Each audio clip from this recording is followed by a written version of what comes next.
Robbie from Southern California. Yeah, it's pouring. Look at, I'm gonna let you see back here. Look, it's flooding.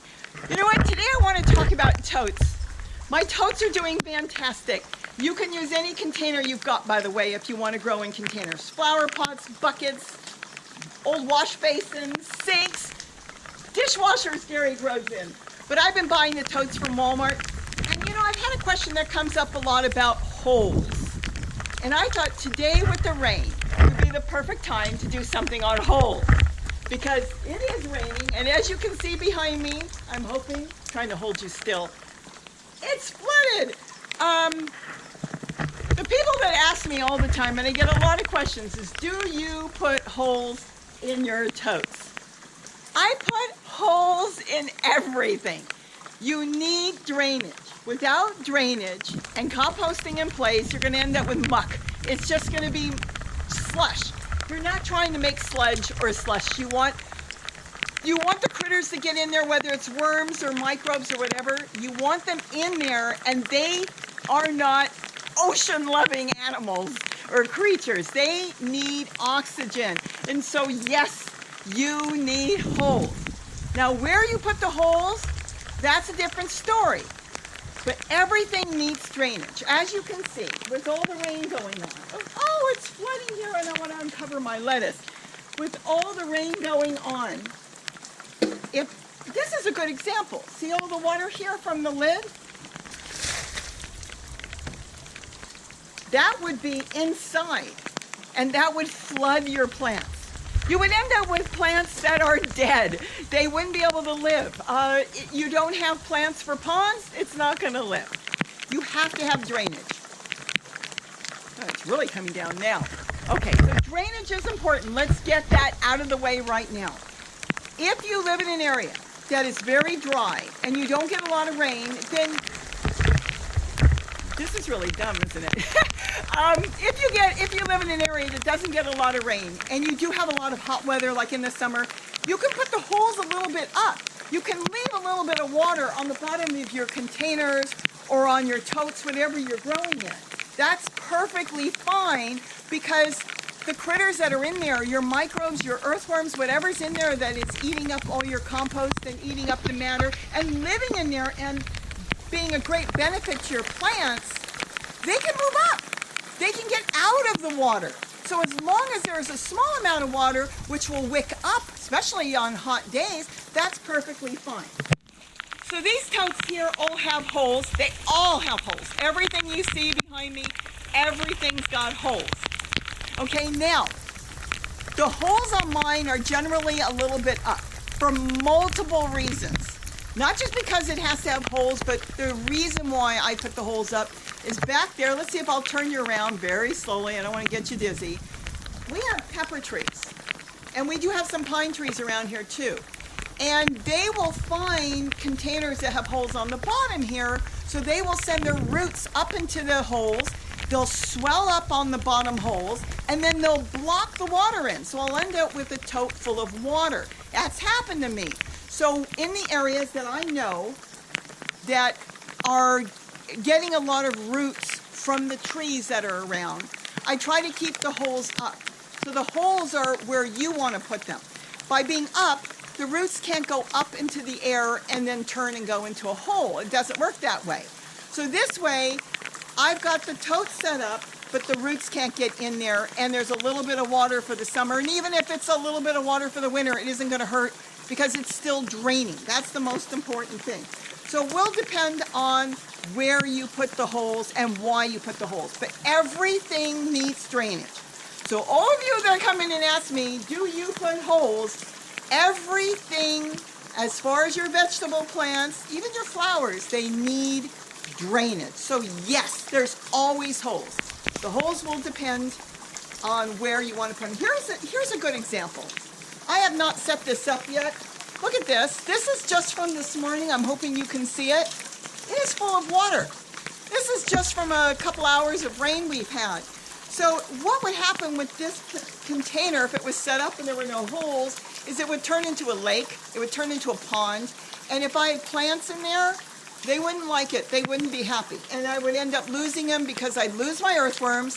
I would lose all the critters that live in there, the microbes, and then it would just rot. Basically what happens is it rots. So everything needs holes. Now, going back to where you put your holes. I've got a container here that's on a chair. All right, now this one, I put the holes only on this side because this container, when it drains, will water the tote on the bottom. I'm really hoping you can see this. And so now I've got it doing double duty. So when I water this top tote that's got onions and tomatoes in it, it's going to drain out any of the excess water, will drain out to the bottom and water these tomato plants. So if I feed this, let's say I compost in place on the top container, it's going to water, not only water, but it will feed the bottom container too. So it's doing double duty. Here's a bird cage I set up. This one's got holes on the bottom. It's lifted up. No roots are going to get into it from the trees. But when I water my basil, my sage, my thyme, I hope you can see it underneath. I've got lettuce growing under there, and it's watering my lettuce. So you can put the holes where they will work for you. Think about that when you set up. I haven't set up this chair yet, but I'm probably, see, it's full of water in there, just from a little bit of rain. That little bit of water, if there was soil all the way up, would be fine, because what would happen is the roots would stay up, the microbes and the earthworms would stay up, and they wouldn't want to be in that water if, because it's only a couple inches. But here, I'm going to probably put holes on the side and put some other container there. It could be another tote, and it's going to do double duty. The main thing I'm trying to say here is, do I put holes in my containers? Yes, yes, yes. Where I put them depends on what I'm trying to get them to do. Trying to get rid of roots, I've already told you, I make sure it's up a little bit. Trying to direct the water because I compost in place to another container, that's fine too.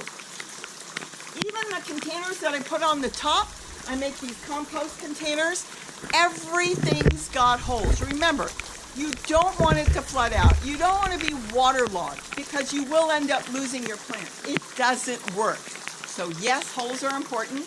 But before you make your holes, because you can't change them really, you might be able to put a little duct tape and stop them, in case you want to direct the water. But if you are setting it up, think about where you want to put the holes. It doesn't matter if you put it all the way around your container, on the bottom, on the side, one side, both sides, three sides, four sides. That doesn't matter. Think about it though. Do you want your container to work for you? I have a container, let's walk down here. Look at my radishes. Oh, here's a good example. The radishes are watering this container. I've only got the holes in the front. So when the rain is coming in here, look how beautiful, I got radishes. When it comes in here, it's going down and it's catching on that lid, and the lid's got holes, and it's watering the bottom, which has got parsley, celery, different things growing in it. This one, this tote down here, I put holes next to that tomato plant that came up. Now, I didn't plant the tomato plant, but that tomato plant is benefiting from everything that's going into this tote. So the holes are on that side, and it's watering that tomato plant. So everything has holes, but you can make the drainage holes work for you. So I hope I've given you an idea. Now I got to go in and change.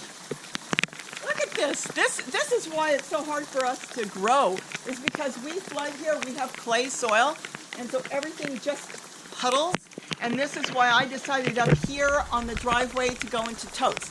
If you can plant in the ground, of course you plant in the ground. Gary's got his garden in the ground. But in some areas you can't. I've had some people tell me that their soil is toxic and it's been tested and they couldn't do a garden. Now they've got totes. Now they can plant because there might have been an old house with lead paint and they used to sandblast and all the lead would get into the soil. There's a lot of different reasons why areas might have had some toxic soil. But when you've got containers, you're in control, you're composting in place, you're feeding those plants, and you know what's going in. So I think I've answered the question on holes. Everything has holes. Right now the sky's got holes and it's falling on me. I'm going in. Let me tell you a quick hint. I don't like the rain. My daughter loves the rain. She sees the rain, she runs out. Her kids are the same. They see rain, they run out. I see rain, I'm in the house. I'm either baking, cooking, or doing something on the computer. Rain is not my favorite thing. But I figured I'd come out here and make a point how important holes are. Because on a day like today, with all the rain coming, I would end up drowning all my plants. I would be losing all my vegetable plants if there were no holes. I even know some big gardeners on YouTube that were having some issues, and they saw my totes I was setting up, and they have set up totes in their garden because last year they had so much rain that everything was being flooded out. So by lifting it with a tote and making sure it had good drainage, they got to do a full garden in totes in their garden, and whatever drowned out from the ground because of being flooded was not a problem because they were still growing a lot of plants in totes, because gravity is going to pull that water down. If you've got holes, it's not going to sit there. No matter what, when you've got an issue with it, you will have water going in those totes, and they will be going back to the soil, and it may be causing puddles, but your totes won't fill with water as long as you have holes. So I hope I've given you an idea and an answer on, do I put holes in my containers? All my containers do have holes. Again, not all holes are created equal. So it's wherever I decide to put it. And it's wherever you decide to put it too. Think about it. Make it work for you. Make life easy. You want to water one thing and it waters everything else and it's going to cascade into the other pots? Perfect. Less work for you and let your plants work for you. With that, have a wonderful day. And don't forget to eat what you grow. Bye-bye. We're having squash for dinner tonight. Zucchini little ones. Bye-bye. This is stupid. I have never done anything like this.